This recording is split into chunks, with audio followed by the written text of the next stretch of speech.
Vale, continuamos con nuestra parte de la conferencia La evolución del hombre, en busca del eslabón perdido. Dice, en esta cadena de la creación, como eslabón intermedio entre un simio y un hombre, yo pondría nuestro pigmeo. Bueno, esto ya lo vimos que lo había dicho Edward Tyson, uno de los primeros evolucionistas, y ya él creía que entre lo que sería un hombre y un simio había un eslabón en esa cadena de los seres, esa cadena que habían propuesto los católicos, que originalmente no pretendía que hubiera eslabones, pero había gente que lo había visto de tal manera. Nos dice, las formas intermedias fueron anticipadas e imaginadas y el descubrimiento de Tyson produjo la bienvenida de una teoría establecida. Ya vimos que no habían pruebas, todo esto eran imaginaciones de personas de aquella época y bueno, ya venía a empezar una teoría, la teoría de la evolución. En la era post-darwiniana, a través de la historia de la paleoantropología, las autoridades cometerían el error de Tyson una y otra vez, proponer un eslabón intermedio o perdido, como el Neandertal, el hombre de Piltdown, etc. Cada uno de estos ha sido objeto de exageración de rasgos favorecidos por los observadores cuyas teorías exigían de tales rasgos. Pues desde entonces hasta ahora se ha cometido el mismo error en la historia de la evolución humana. Pensar que entre lo que sería una forma antigua de vida, un ancestro evolutivo, y nosotros, entre medio habían diferentes tipos de seres. Y esto es lo que veremos en esta parte de la conferencia, de hoy. Dice, la expresión eslabón perdido se refiere originalmente a los fósiles transicionales, cuando dichos estados intermedios aparentemente faltaban en el registro fósil o se desconocían. Hoy en día no es una expresión de uso científico, aunque sí abunda en los medios de comunicación, que suelen denominar eslabón perdido a casi cualquier nuevo fósil transicional que se descubre. En relación al humano y sus ancestros, se llamó eslabón perdido al hipotético espécimen que uniría a los humanos actuales con sus antepasados simios. ¿Vale? Poco lo que es el eslabón perdido. Dice, todo comenzó cuando Charles Darwin lanzó en el tapete científico la teoría de la evolución de las especies en 1859, pero Darwin no habló de la evolución humana hasta mucho tiempo después, cuando publicó su libro La ascendencia del hombre en 1871. Pero los seguidores de Darwin sí comenzaron a aplicar la teoría al ser humano. ¿Vale? O sea que antes de Darwin ya se estaba hablando de teoría de la evolución humana y fueron pues sus compañeros que empezaron, sus seguidores, que empezaron a decir todo este tipo de cosas.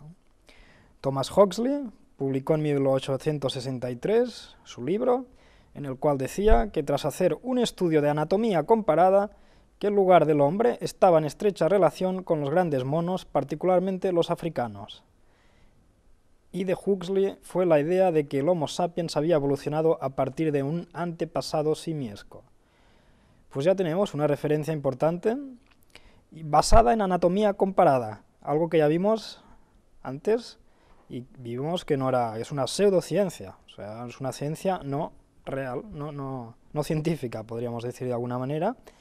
Pues se basaron en esto para pensar que nosotros habíamos evolucionado de un antepasado simiesco. Dice, en esta imagen, Huxley publicó por primera vez su famosa imagen comparando el esqueleto de los simios al de los humanos. Ya empezamos con los juegos de comparación, que si una cosa se parece a otra, que si otra se parece a otra, y quizá pues vengan unos de otros si se parecen, ¿no? Es un poco peligroso comparar y buscar semejanzas entre dos cosas que no son lo mismo. Pero bueno, esto es lo que se iba haciendo. Desde aquellos años los medios de comunicación vienen anunciando el encuentro del eslabón perdido en cada descubrimiento de homínido fósil. Lo hicieron con el hombre de Neandertal en 1865, con los Australopithecus en 1925, con el procónsul, el Ramapithecus, el Homo erectus, y hasta hoy en día lo siguen haciendo. ¿Vale? Cuando vemos en los medios de comunicación que han descubierto tal cosa, el antepasado común, una nueva especie, todo el mundo pensando que es el gran descubrimiento, pero no es nada nuevo. Esto ya se viene haciendo desde hace un montón de años. O sea que no nos tiene que preocupar cuando leemos, por ejemplo, una noticia, aquí jueves 23 de diciembre de 2010, en que se anuncia pues la nueva especie humana. Porque todo esto ya se nos ha venido diciendo desde hace mucho tiempo y ha sido, como ha demostrado la historia y como ahora veremos, una mentira detrás de otra. Pero esto lo veremos ahora, a continuación. Entonces los escépticos pidieron que si el hombre había evolucionado de los monos, se les mostrara el eslabón perdido entre estos y el ser humano, ¿no? Esto es lógico. Si te dicen que hay un eslabón, que hay algo entre nosotros y los monos, pues que se muestre. Pues todo esto es un poco lo que empezó a pasar con la paleoantropología a partir del descubrimiento de fósiles humanos, que es lo que veremos ahora. Ahora veremos estos fósiles que fueron considerados eslabones perdidos, pero que hasta entonces todo esto era teoría pura. O sea, el tema de que había eslabones perdidos era imaginación de alguien, no era algo basado en hechos, una teoría basada, ya lo vimos, en mitos, creencias de la época, rumores, mitología. Pero claro, ellos establecieron su teoría y entonces habían de salir eslabones perdidos por alguna parte. Pues vamos a ver un poco la historia de lo que iba pasando. La reconstrucción del hombre de Neandertal. En 1908, en Francia, se encontró un esqueleto casi completo del tipo Neandertal. Marcelin Bull, famoso paleontólogo del Museo Nacional de Historia Natural en París, fue llamado para reconstruir el esqueleto encontrado. Una vez reconstruido este esqueleto, este fósil, la humanidad podría hacerse una idea de cómo sería un neandertal en vida. ¿Y cómo nos lo pintaron?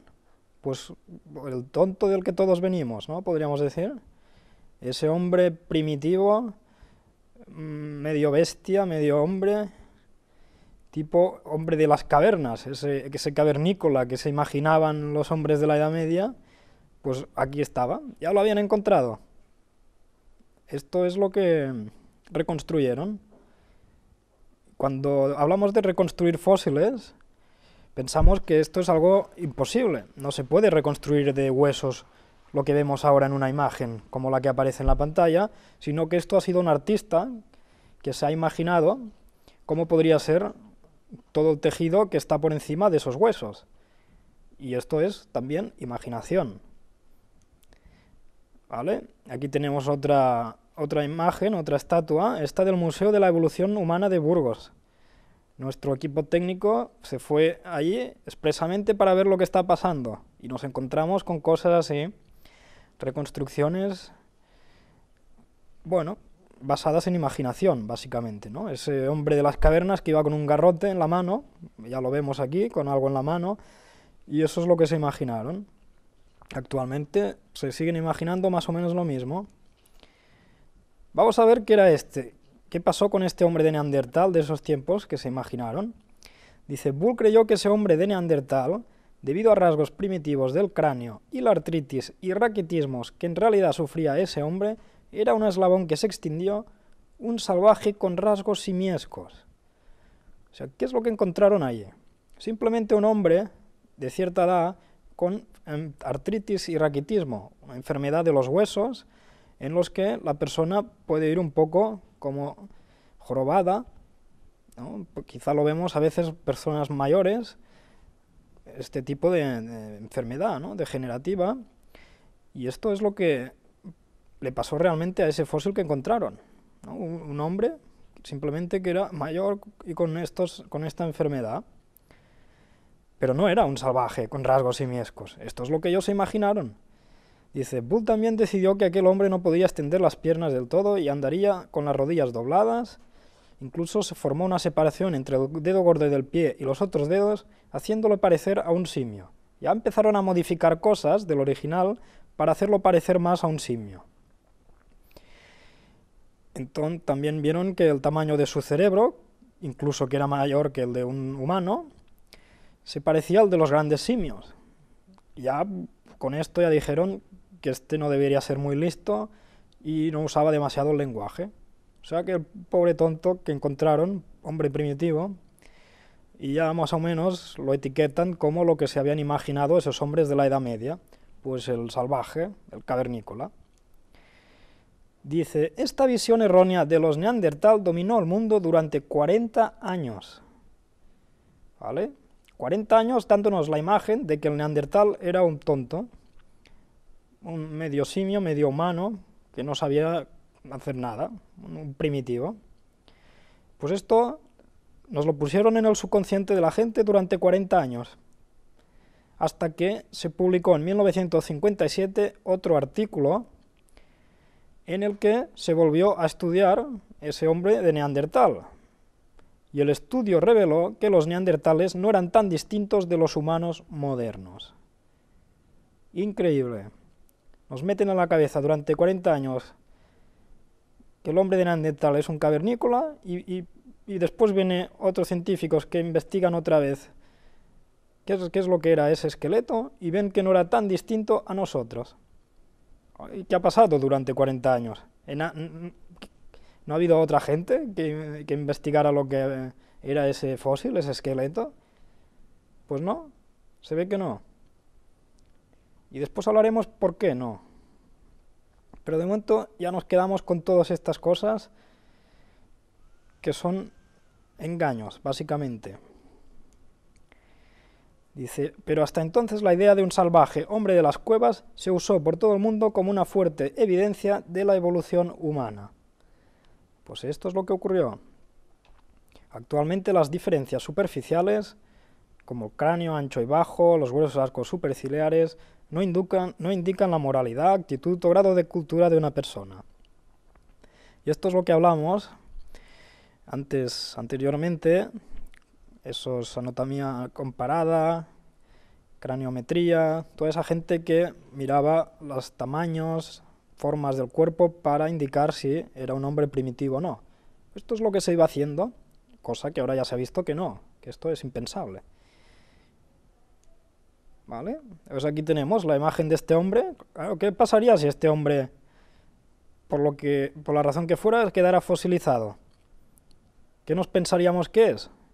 Bueno, no es un ser humano, pero el pobre está enfermo y se encuentra mal.